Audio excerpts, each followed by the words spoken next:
Hai, Assalamualaikum. Nama saya Muhammad Amirul Nazrin bin Arifin. Nombor metrik 10 DKM 22F1068. Okey, hari ini saya akan menerangkan tajuk Perpaduan Masyarakat Malaysia Menerusi Kesihatan. Soalan pertama, contoh 3 aktiviti program bagi meningkatkan kesihatan dalam kalangan masyarakat di Malaysia. Okey, program yang pertama yang saya meneliti, saya mendapat program kesihatan komuniti. Okey, dalam kesihatan komuniti ni kita boleh menghasilkan dan kita boleh buat pemeriksaan secara kesihatan percuma. Contohnya macam kita cek tekanan darah, tahap kolesterol, gula dan BMI untuk kita mengelakkan daripada penyakit-penyakit obesiti, diabetes dan darah tinggi. Itu adalah langkah-langkah pencegahan awal.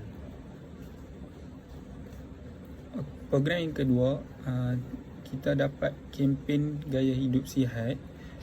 Dalam kempen tu kita boleh buat program seperti senam aerobik, maraton, berjalan kaki secara berkala di taman-taman awam dan kawasan-kawasan komuniti.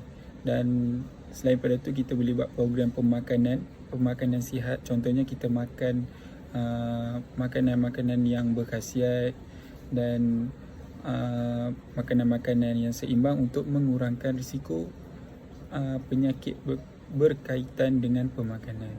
Okey, program yang ketiga kita boleh juga buat program kawalan tembakau, dan kempen tu bertajuk tak nak merokok, yang boleh menjalankan untuk mengurangkan kadar merokok dalam kalangan masyarakat.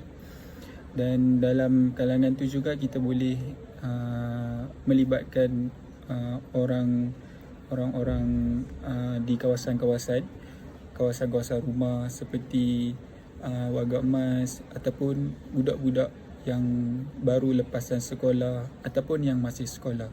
Dan itu juga pelaksanaan untuk zon bebas merokok di tempat-tempat awam. Program tu juga kalau kata kita boleh menjalankan, boleh mengurangkan kesan-kesan buruk terhadap rokok dan kesihatan individu dan masyarakat sekeliling. Okay, Assalamualaikum. Nama saya Putra Mak Syamil bin Ahmad Aswad. Nombor pendaftaran saya 10 DKM 22F1075.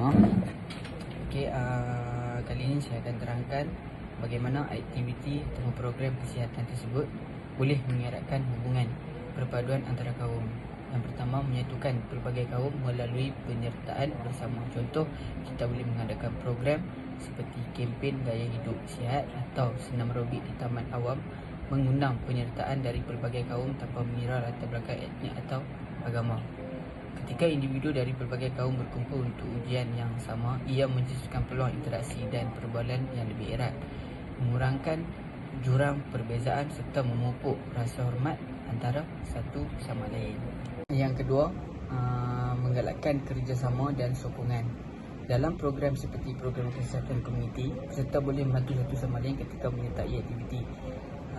Mereka boleh berkongsi pengalaman kesihatan dan memberikan sokongan moral antara satu sama lain. Situasi ini meningkatkan rasa kesepakatan dalam kesedaran bahawa kesihatan adalah isu sejagat yang melampaui perbezaan kaum serta mendorong semangat kerjasama antara komuniti. Dan yang ketiga, mewujudkan suasana harmoni dan toleransi. Program seperti program kawalan tembakau atau kempen berhenti merokok boleh merentasi batasan kaum apabila masyarakat dari pelbagai latar belakang menyokong usaha untuk meningkatkan kesihatan awam. Ketika semua kaum terlibat dalam kempen kesedaran yang sama, mereka menyedari pentingnya kehidupan yang sihat untuk semua, sekaligus menggalakkan nilai-nilai perpaduan, toleransi dan kesejahteraan bersama. Sekian dari saya.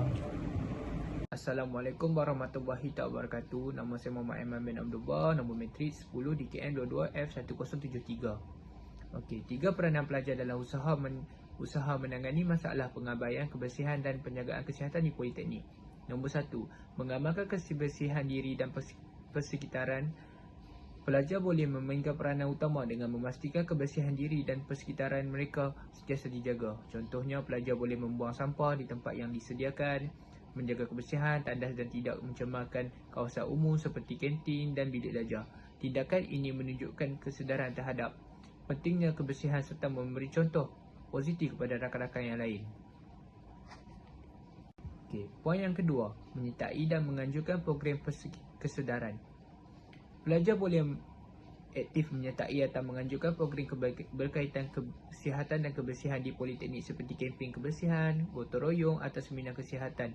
Dengan menggerakkan aktiviti seperti ini, pelajar boleh meningkatkan kesedaran rakan sebaya mengenai kepentingan menjaga kebersihan dan kesihatan serta membantu membentuk budaya positif dalam kampus. Poin yang ketiga, menjadi penasihat dan pemantau kesihatan.